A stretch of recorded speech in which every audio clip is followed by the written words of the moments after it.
Hey, I want to welcome Kennesaw Happenings podcast. We have in the studio RJ Patel. And so RJ has come during the holiday season, so that's good.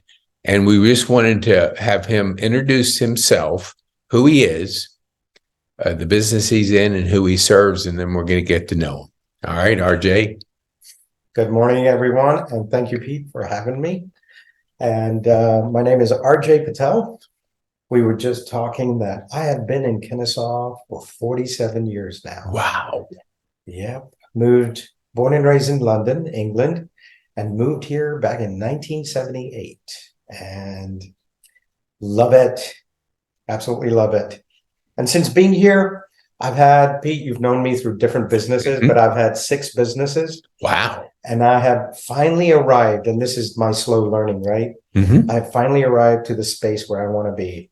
And we take care of people now in their homes and in their offices with our cleaning services because we clean for health and not just the appearance.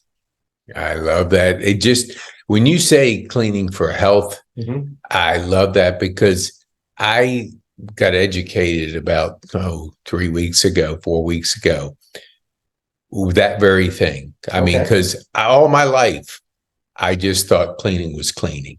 So I do want to touch on that because it does make a difference. And I can see where you say this is your 6th business and you've arrived.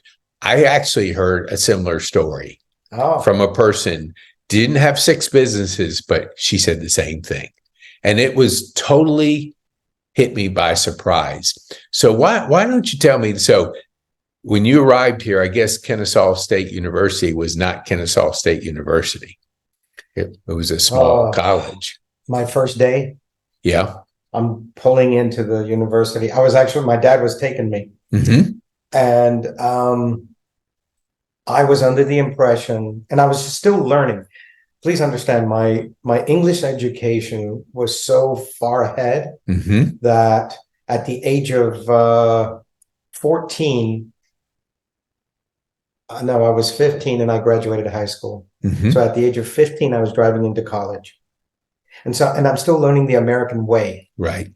And somebody said a community college means 2-year degree, and a university or just Kennesaw college at the time, that was a 4-year school. So in my mind, I was going to a college. But just to give you an idea, the sign for Kennesaw Community College was still up. And my first day, I got scared. I'm like, Dad, where are you taking me? This says community. And I went to the registrar office and I said, I thought I was coming to a 4-year school. Oh, we are. We just haven't taken the signs down.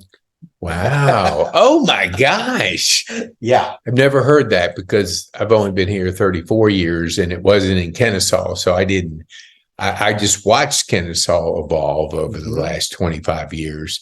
So that's scary. I mean, at 15, oh my gosh, even at 18 is scary. I can only imagine that, so you weren't even driving. No. And you were like, hey, Dad, okay, put in a strange place, different environment as far as the educational level of education. So after you moved in, so what were some of those challenges, just adjusting, and share with our viewers a little bit of that, if you could? Obviously, the language, being born in London, I had a very strong Cockney accent. And that's a very strong English accent. And it was very difficult for me to understand people and vice versa. And so that adjustment took me a while. And probably as people can hear me today, right, 47 years later, I have adjusted. I have acclimated to my environment. Both my kids are born here and they use the word y'all, Y-A-L-L. And I look at them like, what are you saying? What are you doing? And, we have a laugh at that. But yeah, I've not been able to say that word yet because it's 2 words, you all. Yes. Yeah. So the adjustment was honestly the language first and then the culture shock, right? We come from a very thriving London hustle bustle. You come to Kennesaw, Georgia. And at the time, I couldn't understand the landscape. Where is Kennesaw compared to Atlanta? What is Atlanta? Oh, it's one of the major cities in the United States. Oh, okay. But I'm not in Atlanta. I'm 22, 23 miles northwest of Atlanta. Oh, what's 75? Well, it wasn't fully open yet. Wasn't fully being utilized like it is today.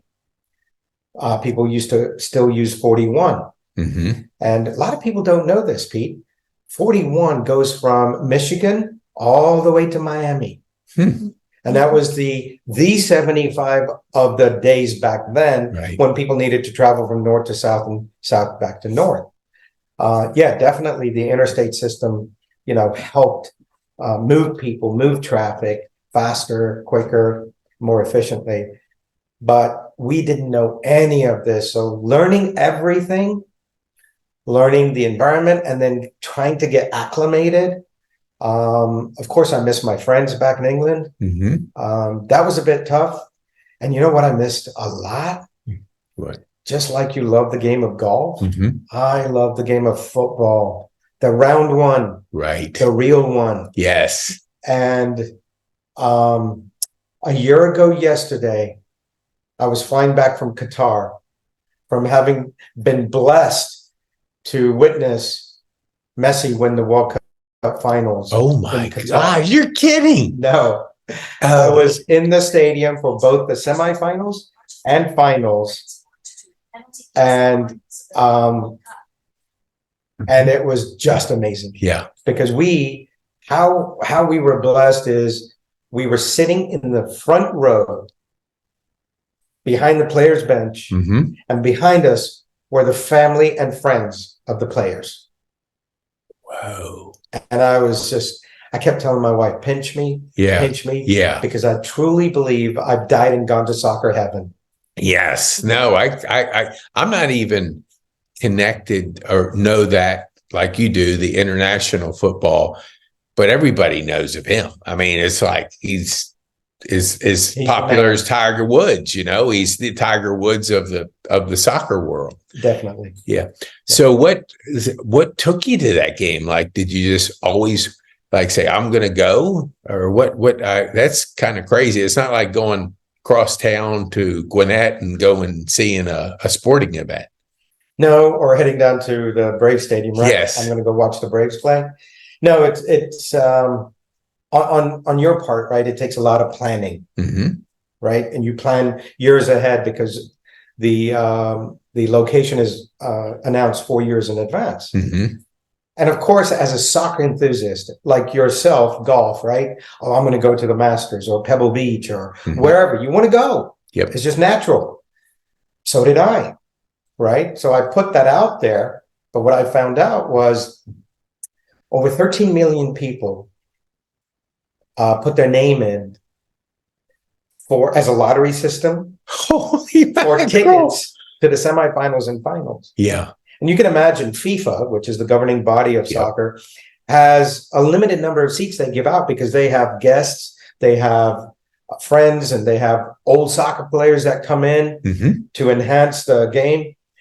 So there's a limited number based on the stadium capacity that's really available to the general public. And out of that, there's already 13 million applications around the world. Right. I didn't even apply. And I'll tell you how it happened. A dear friend of ours in Fiji, he's a Bollywood singer. Yep. We collectively are part of a group that builds free medical centers and hospitals around the world. We have a footprint in Singapore, Malaysia, India, Nigeria. We have a medical clinic here in Clarksville, Mississippi. And then we opened a hospital in Fiji. And he was talking to someone who was just inspired once they visited the hospital. And that person said, okay, I want to do something for you. His name is Sumit Dapu. And Sumit said, whatever you want to do, you do it directly with the hospital, not me. And he says, I'm going to do that, but I want to do something for you because what you've created here. Mm-hmm. And he couldn't talk him out of it. And he says, do you want to go to the World Cup? Did you like faint? Well, that was asked of him. Okay. Oh, okay. To Sumit in Fiji. And the guy says, I work for FIFA. Oh my God. So at this point, Sumit is like, I know exactly who to text. So as soon as he was done talking to him, and he offered him 4 tickets, right, to both semifinals and finals of the World Cup in Qatar last year.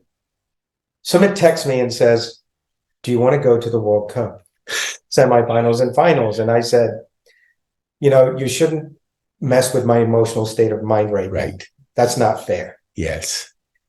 And he said, no, I'm not joking. I didn't even ask my wife, Pete. I don't need permission for that. No. I'll ask for forgiveness later if I need to. Totally. And I said, yes, count me in. And he said, you and Asha, right? And I said, yeah, my wife and I are coming. Because here's what happened. Back in 2006, I only had 1 ticket to the finals, Italy versus France, finals in Berlin, Germany. I got on a plane, went to visit my aunt in London, flew to Berlin, watched the match, came home.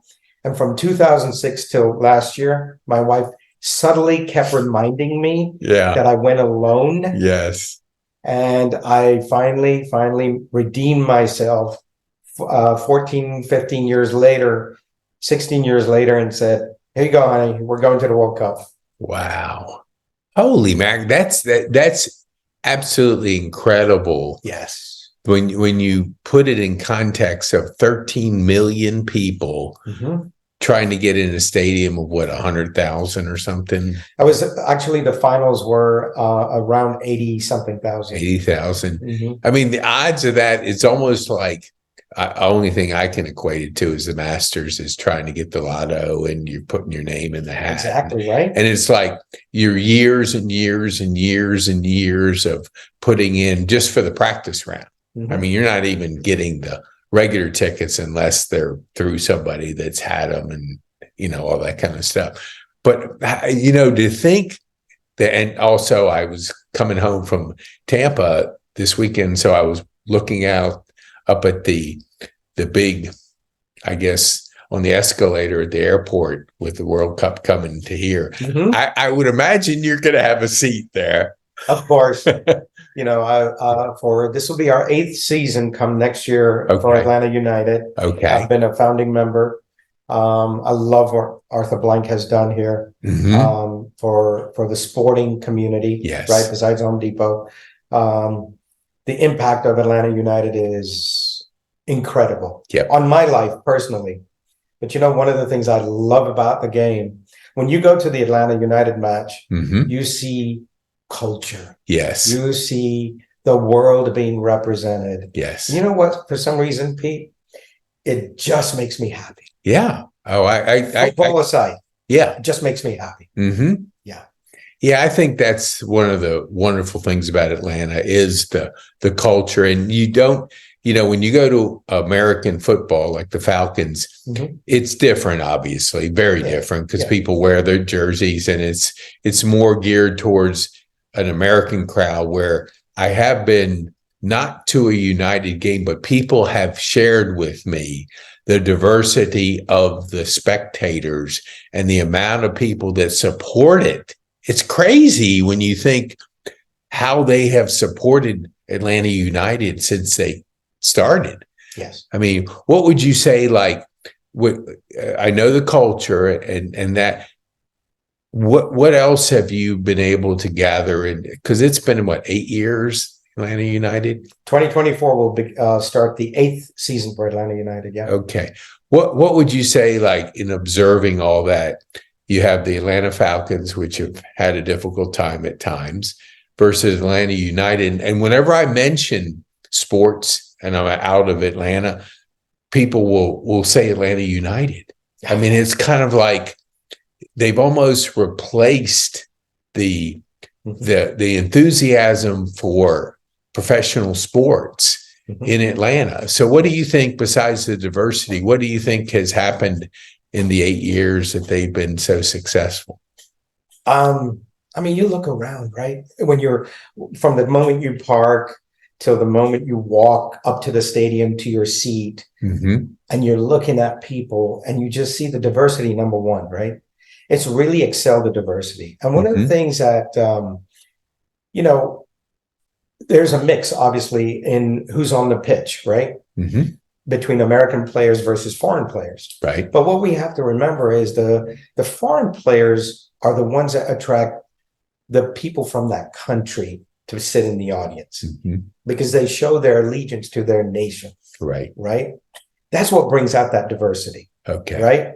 What I've seen there is I have not seen a single altercation, fight, none of that at Atlanta United. Win, lose, or draw. Right? Win, lose, or draw. I love that. I had a person share that, and this was about when you're in a particular environment, and they were talking just about the beach. Do you ever remember going to the ocean and having a fight, on the beach? Because, and the answer was no, because you're in such a relaxed environment that, you're not getting uptight if somebody has a little bit too much space in their sand or whatever it is. So yeah, that makes a lot of sense. And maybe I would like to equate and ask you this, because being a golfer, I've been fascinated by the live golf and the introduction of team golf and countries supporting that team. And my friends that are like through and through, golfers that are just hardcore traditionalists, they won't even watch it. And I'm going, holy mackerel! To see, I watched a playoff. This was maybe a couple months ago, and every one of the players had their team out there, and they were rooting on the guy that was in the playoff. And so it was that team support. And then, of course, John Rahm just signed, and I have a guy from Barcelona, and we were talking it through. I think golf is now going in that direction. Like you just said, the country supports the athlete. Yes. And the amount of loyalty that we have gets transcended into sports because you are supporting that player from your country. Absolutely. So that I'm super excited about live in that regard. I mean, there's a lot of back and forth, of course, but you explaining that makes so much sense, that how people support individuals, and you think about that athlete. What would you say? We could talk sports all day long, but I do want to go back to one thing. You said you go to Kennesaw Community College, and this is your 6th business. So did you graduate and then say, I'm going to do my own thing and start my own business? Did you work for somebody? What was that transition like? So after I graduated, I did work in corporate America for a couple of years. And then I met my wife and got married at an early age. I couldn't resist, I guess.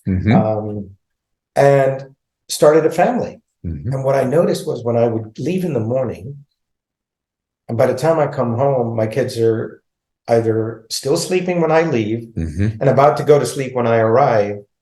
And I did that for a while, and I said, enough of this. I want to be part of my children's life. I don't want to see them just napping with their eyes shut. Right. And so I spoke to my father. At the time, he owned a hotel in Kennesaw. And I said, Dad, if you want to retire, retire. And he basically took overnight. And it was a quick decision. I said, then go travel the world, do what you need to do.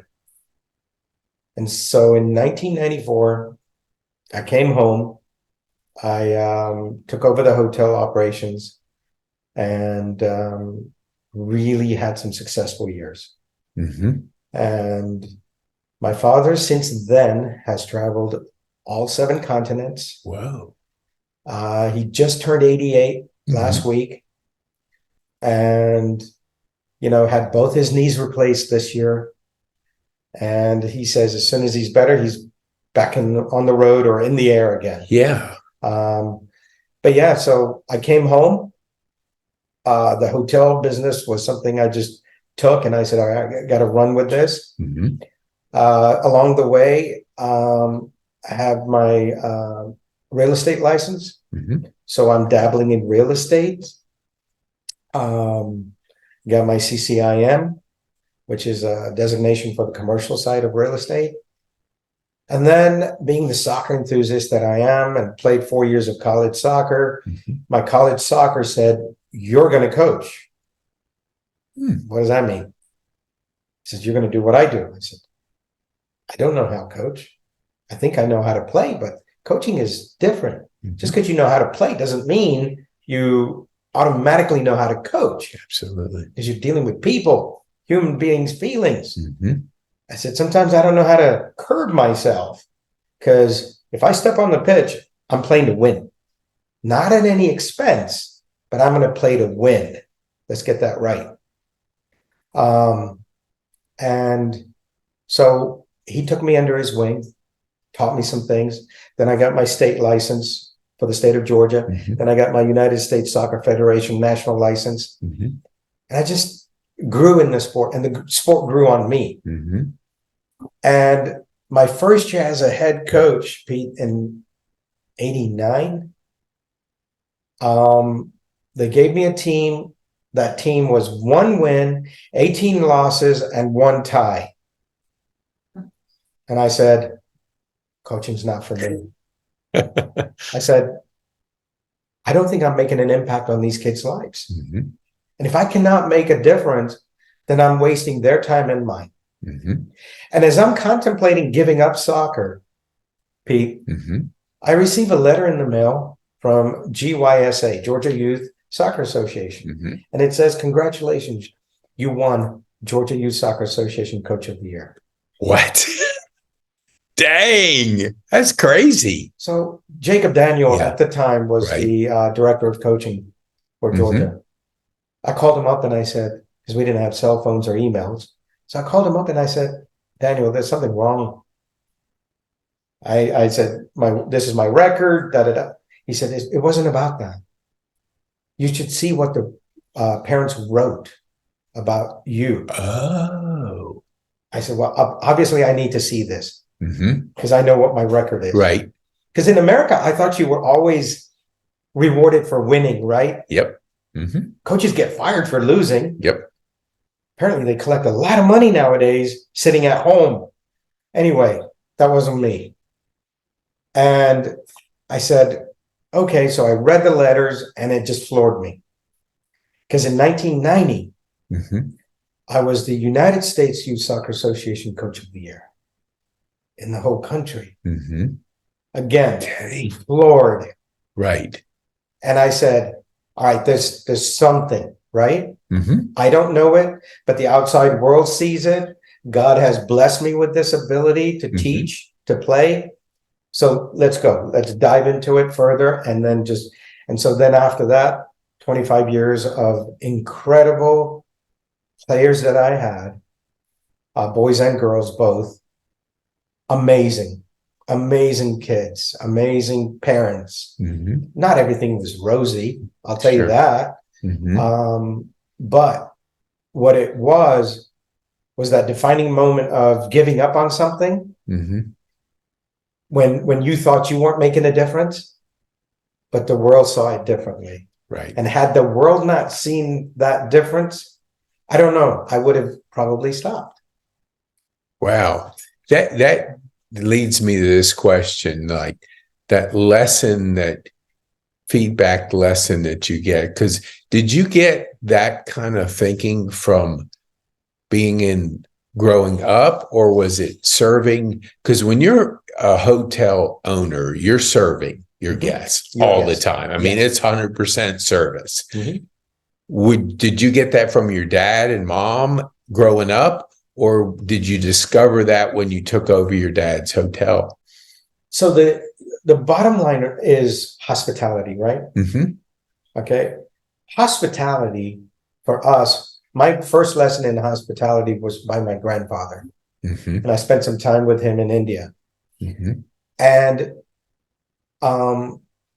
he never separated, right? A lot of people say there's classes of people in India. Mm-hmm. He never separated.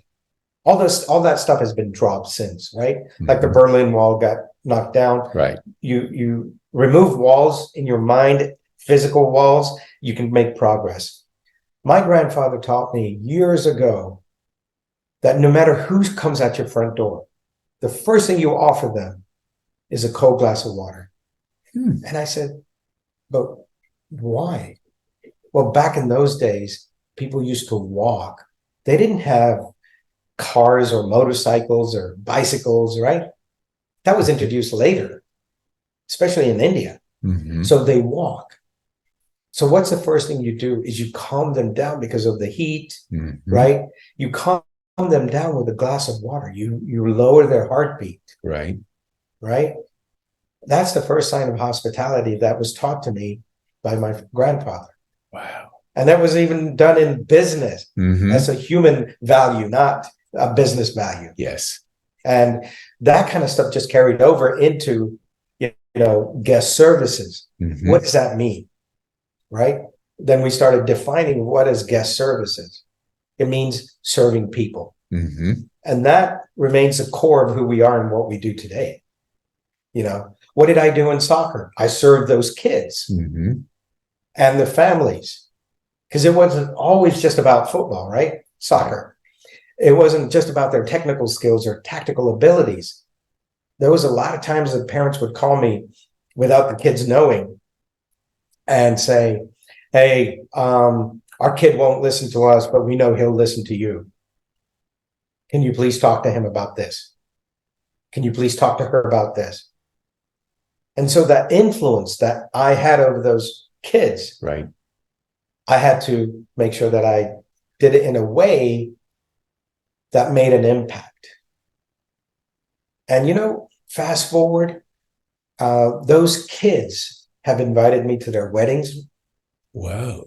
And it's just been like mind-boggling to me. Matter of fact, in October, I was in Mexico for one of my players' weddings on the beach. And at 1:00 today, Pete, I'm going to see him because he works at a dealership that needs to be cleaned. Wow. So those connections remain. Yeah. It's, I don't know, taking care of people. Mm-hmm. But you have to do it in a very genuine way, not superficial, because you can get called out easily, or you can see it, right? Yep. You can absolutely. see it because your intentions come out at some point. So your intention, your deep intention, has to remain pure to serve people. That's the second. My cousin works for a company out of India, and so he's doing business with Georgia. So we've gone to breakfast a couple of times, and I didn't know what he really did. I just had no idea. So I said, I asked him a question about that, and I won't say the company. I don't even remember it anyway. But I said, well, like, how many employees do you have? And it was over half. It was over 500 million. No, 500,000. And I was going like, what? I mean, so never heard of it, the company. I mean, it's not, I think to your point about sometimes that we want to shine and let everybody know who we are. But the idea, and I said, why do I never heard of it? He goes, we just do our job. We just serve our community. We're connected to the community, and we're not out there blasting our name on TV and magazines. We just go out there and serve. And so would you say, is that a coincidence that what you described with your grandfather serving like that, is it culturally kind of that way in India? I mean, our viewers, this is just hit me right now as you're telling me about your grandfather, but is that something that maybe is just taught, or not taught, but you learn how to serve? I mean, or is that just your family? I do believe it's the environment. Okay. And I'll tell you why, because right, unlike many people sometimes get addicted to that Instagram thing, right? Right. Watch some of the reels on there. And it's amazing if you go ask a homeless person for half his sandwich and he has a full sandwich, more than likely he'll give it to you. Mm-hmm. Right? But if you go ask somebody sitting in the restaurant that's a millionaire, they may not give it to you. Mm-hmm. Why would that homeless person give you the shirt off of his back? It's a culture. It's an environment. They understand what they go through. It's unfortunate, but those are the people that give it up easily because they don't have anything anyway. Right. Right? Yes. And food is something that they long to get on a daily basis. Right. Just to sustain themselves. And for them to share, they do it like that in a snap. So I think it's the environment. Does culture have influence? Yes, of course. Your upbringing has influence, right? Many people that I know here, amazing people, right? But as our environment changes and it becomes more this social media, this COVID kind of disconnected people, right? Yep. No, we need people. All right. COVID changed a lot of things, but it shouldn't change the love for each other. Right. Right. The social atmosphere, the social environment, the touch, the feel, that should never go away. Should never go away. And I believe sincerely, I've had the fortune of traveling the world, but there are many people that if they don't get out and travel, Pete,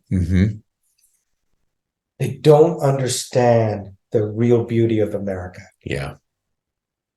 Man, you just like warmed my heart, and I would love for you to consider coming back and being a guest, because I want to dig a little bit deeper into what you just said, because I do agree with you 100%. And I think what I've seen just from my eyes, because I'm not an international traveler, but when we don't get out and compare something to something, we just think that everybody thinks like this, but they don't. And you're able to kind of look at what opportunities may be here that we might not find in other places. So you have an appreciation because you're comparing it to something that makes it like not exactly it's not like everybody thinks like this, does this, and feels that way. So if you'll, I'd love to have you back. Be happy to come back. Okay. All right. So our viewers, we're going to dig deeper into really some topics that I think I love the idea that you've established that Servant Heart, and that you have 6 companies since you got out of college. So, that journey helps our viewers understand that, what you graduate with, and as far as a degree, doesn't always transcend into that's what I'm going to do the rest of my life. Because, I think I would love to hear how you went from the first to the second to the third to the fourth, and how you kept that philosophy of serving, and probably, I'm just guessing, in the way you do business, and that's enabled you to really be successful in that journey. So we always want our guests, our viewers, to know how do they get a hold of you? What information could you leave them so we can get our people can get a hold of you? you can always email me. Mhm. Very simple email, rj@pctclean.com. Awesome. And yeah, happy to answer any questions. If anybody ever wants to get into the cleaning business, Mhm. my business partner and I actually coach people, and a lot of times we coach them Oh, for free right.